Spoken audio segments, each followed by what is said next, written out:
عامله 85 قضيه، 85 محضر ل 85 صفحه برام بثلاث اشكال مختلفه. اكيد القيامه هتقوم، اكيد دي علامه من علامات القيامه الكبرى. انا اتدمرت في الفتره اللي انا فعلا تبت لربنا، فربنا قبل توبتي فحضر 3 مرات بثلاث اشكال مختلفه.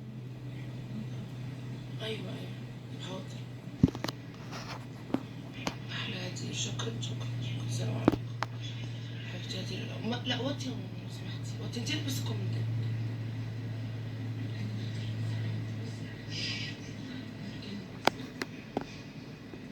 لسه بيجتمعوا بس. مساء الخير يا جماعه، عاملين ايه الاخبار؟ يا رب تكونوا بخير ان شاء الله كده يا رب.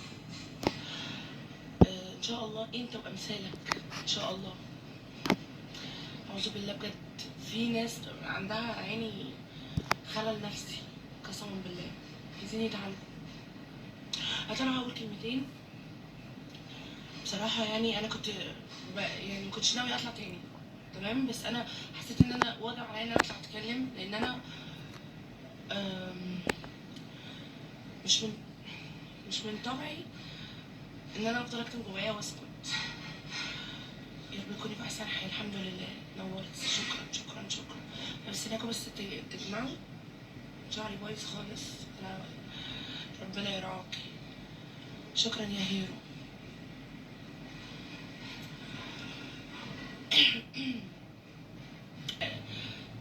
كندا الشامي دي حد يعمل لها بلوك. بان روحي خديه بره.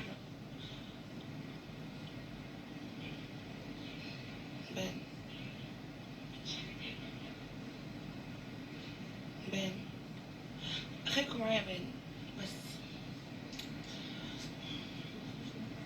لا انا بعمل بلوكات، انا مش بركز ولا هركز اصلا. ايه كمية الكومنتات المقرفة دي؟ ده طبيعي بتاع ايجيبت، احنا في ايجيبت. كبرت مالك. اوكي يلا بصوا يا جماعة، اولا انا الحمد لله ربنا اكرمني وانعم عليا ان انا اتحركت، لان انا اصلا من الناس اللي هي كانت ضد ان انا اجري في محاضر واقسام وقضاء والكلام ده. فالحمد لله ربنا انعم عليا ان انا اتنحرر واتخذ اجراء ضد اي صفحه بتنزل لي فيديو من فيديوهاتي، سواء لايفاتي القديمه او اي تيك توك ولا حتى ستوري. وطي يا ماما بصحتي.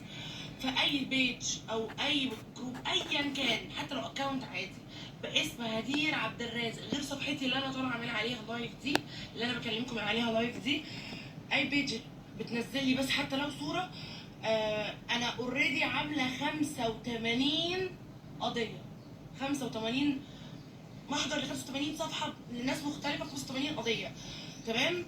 والموضوع احنا هنا زي ما هنا بتاخذوا اجراء ضد الفسق والفجور وضد حقوق المجتمع، انا كمان من ضمن المجتمع، وانا ليا حق ان انا اعترض على ان انا حد يشير فيديوهاتي وحد ياخد حاجه ينزلها يتربح على قفايا. اقسم بالله العظيم انا ما خدت جنيه من السوشيال ميديا، ربنا شاهد على كلامي، ما خدت جنيه من السوشيال ميديا دي دخل جيبي. انا في ناس كتير قوي بتاكل عيش على قفايا، هم وضميرهم بقى، وهم اخصامي يوم الدين عند ربنا. انا مش سامح. ده اولا. انا عملت قواضي كتير جدا بالذات للبيج طبعا اللي اسمها تجربه، اللي هي محتلاني، اللي هي انا بحس ساعات ان انا فعلا ان الصفحه دي بتاعتي. تجربه 1 وتجربه 2. انا كده عملت قضيه كبيره للبيج دي، واي بيج او اي اكونت هينزل حتى صوره ليا انا هقضيه، وده حقي تمام. ما انا لسه من كل الاكونتات، مفيش ولا اكونت من على فيسبوك ولا على تيك توك ولا على اي حاجه باسمي يخصني. انا ما عنديش غير الصفحه الغلبانه دي على الفيسبوك تمام. دي صفحتي الوحيده. حاجه كمان لو سمحتوا، يعني يا ريت من الناس يعني اتمنى من الناس الافاضل، الساده الافاضل، اللي لو ما تدخلوش بالخير ما تتدخلوش بالشر. كلامي موجه لناس معينه، الناس بوشين، وممكن كده دلوقتي اللي بوشين بيبقى باين ومعروف. انا شدتي دي بينت لي وظهرت لي مين فعلا يستحق يتقال له شكرا وفعلا انت حد محترم وباصول، ومين لا. الناس بقى اللي كانت بتيجي تكلمني، انا بتكلم على ناس معينه، مش بتكلم على حد، مش بعمم، هي ناس معينه بس انا بتكلم بعمام. تيجي يا هدير ومش يا هدير، والمحلسه الفارغه اللي كانت بتحصل علشان خاطر معرفش ايه هو الغرض، ويجوا من ورايا يبلغوا الصحافه الصفراء الكذابه كلام على لساني انا ما قلتوش، واتهامات انا ماليش اي علاقه بيها. زي انا لسه صاحيه من النوم على فكره على خبر ان انا تم القبض عليا تاني. اعوذ بالله، بعد ربنا يبعد عني وعن السامعين اي حاجه وحشه زي كده. ليه كده طيب؟ يعني ليه انا لا تقبض عليا ولا اي حاجه، ولا عملت ولا ناوي اعمل حاجه اصلا تستدعي ان انا يحصل لي او اتعرض لموقف زي ده تاني. تمام.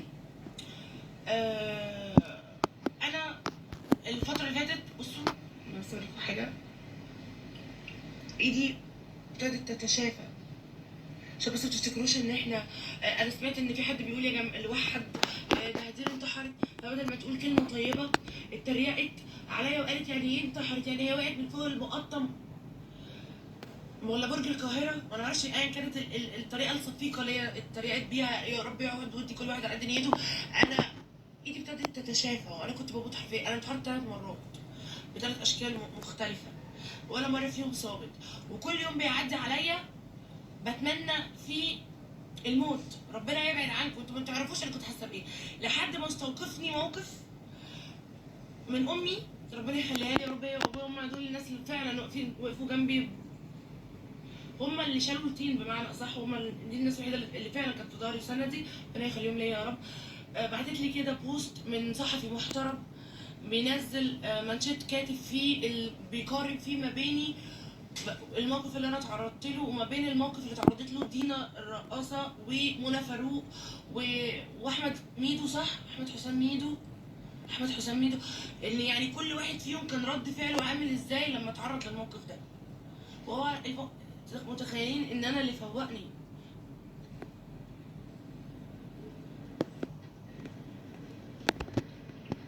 اللايف شغال.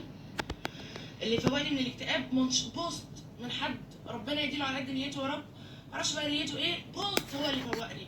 انا فعلا ما ينفعش اموت، انا ما اذنبتش، انا ما غلطتش، ما عملتش حاجه غلط ولا حاجه حرام، ولا خالفت شرع ربنا عشان وانا مش ضعيفه علشان خاطر استخبى وامشي في الشارع بنقاب زي ما انا الفتره اللي فاتت كلها كنت ماشيه في الشارع بنقاب، مش عارفه اكشف وشي للناس، لدرجه ان في ناس كانت بتعرفني من صوتي، كانوا بيتكلموا معايا يقولوا لي اقوي انت مش ايا كان الدعم اللي كانوا بيقدموه. رميت نفسي من عربيه جوزي وهو ماشي على الطريق سريع، فتحت الباب ورميت نفسي، اتكحورت. تمام، انا جسمي، انا كل رجلي هنا كل ده متجلط. فانا ربنا ما يوريكم انا الفتره اللي فاتت دي كانت بتعدي عليا ازاي، وستيل انا مش بقول لكم انا نفسيا احسن حاجه دلوقتي وان انا بقى خلاص ومش فارق معايا ومش هاممني، لا، انا موجوعه جدا ومحروقه على سمعتي وعلى شكلي وعلى جسمي وعلى كل حاجه، وعلى سمعتي وسمعه عيلتي وسمعه اهلي، ولاد اخواتي الصغيرين، اخواتي البنات، اخواتي والرجاله، كل الناس دي. تمام. فانا مش بقول لكم دلوقتي ان انا خلاص تخطيت، انا ما تخطيتش، بس ما تبقوش انتوا بقى يعني طيب يلا. والكومنتات اللي انا في بعض الكومنتات بتستوقفني، زي واحده اسمها ياسمين محمد ايه بتقول لي انت ليه بعد كل ده ليكي نفسك تطلعي لايف؟ تخيلي تخيلي تخيلي ان في لسه ناس بالبشاعه دي والسواد ده من جوه، يعني ايه ليكي نفسك تطلعي لايف؟ يعني ايه يعني المفروض اعمل ايه؟ طيب ما انا حاولت انتحر وفشلت، حاولت اعمل اي حاجه تخليني